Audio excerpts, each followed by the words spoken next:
So where do the 1990s end? Well, they end kind of where they begin, and they kind of end where the 20th century begins as well, with this overriding hope within humanity that perhaps we've reached its pinnacle. Perhaps we've reached that time where we've dealt with all the challenges that human beings could deal with.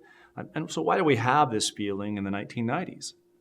Well, the defining tension in world history after World War II was the tension between the United States and the Soviet Union, was a tension between Western liberal capitalism on the one hand and Soviet communism or Marxism on the other. We had the defeat of Nazi Germany in World War II. The only force left to be defeated that was evil in the world was the Soviet Union. And once it's defeated, our hope is we'll then move forward and the march of liberal democracy will go on.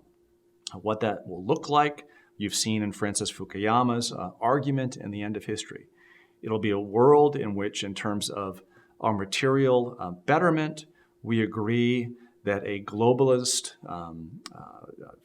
free trading set of nations working with one another will create an abundance not simply for the civilized world, but for all countries throughout the world.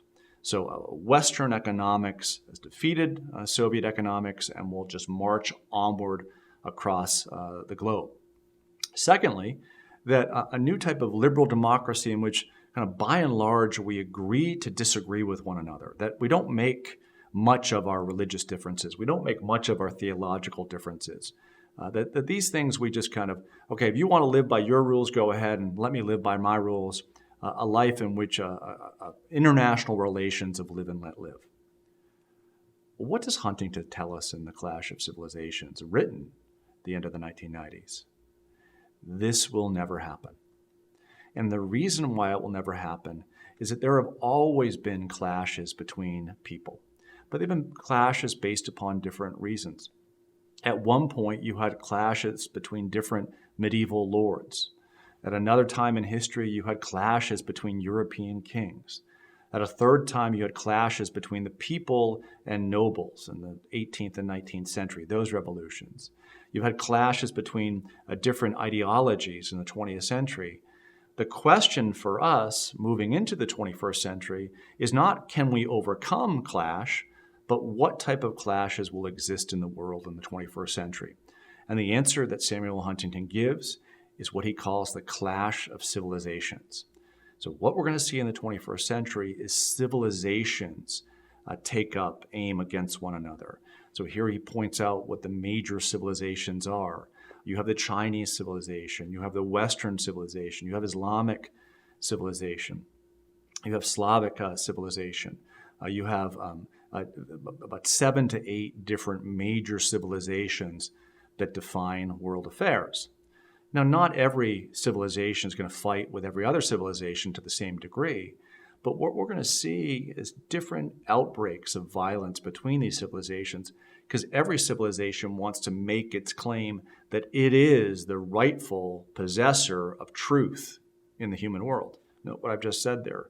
Every civilization wants to think of itself as the rightful possessor of truth and justice and right in this world. So if you're of Islamic civilization and you turn to your Western counterpart and you see within the rhetoric of the West that it believes itself best, that the West is the best, you don't look at that and say, okay, well, I'll let the West have its claim to being the best. No, you look at that as a charge against your own civilization. And what do? You want to counter that. So there will be squabbles, clashes between civilizations. But secondly, there will be squabbles or clashes within civilizations to dominate that civilization itself. Right? So within Islamic civilization, you'll have a challenge, right, between different forces of Islam that want to claim for itself the rightful inheritor of what Islam is. That this will happen between Sunni and Shia, and exactly it's what takes place within the 21st century, that these clashes that have always been present within Islamic civilization will continue to let themselves be felt. Likewise, within the West, there'll be different definitions of what Western civilization should amount to. Within China, it'll be the same. So inter-civilizational clashes and then inner-civilizational classes. So what then is his advice? He's a Westerner. He's speaking to people in the West. What's his advice to Westerners? The most important thing that people of Western civilization can do is come to understand the reason why their civilization came into being.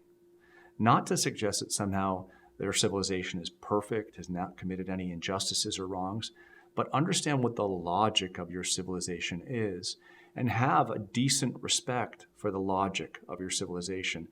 And likewise, if you're a Westerner, to note that there'll be other civilizations that will be what? That will be after you, that will be coming after you, and will want to undercut your argument that you are the rightful possessor of the greatest amount of power within the world. It doesn't take too much to see that what Huntington is suggesting in this essay will come to fruition in the ugly and terrible and tragic events of September 11th, 2001. We see what? We see in just this event a horrific clash of civilization where we are brought to the realization that we haven't met the end of history. We haven't gotten to this point where things will be peaceful, but there's going to be another clash that we're going to have to deal with. And the question is how we're going to deal with that clash moving forward.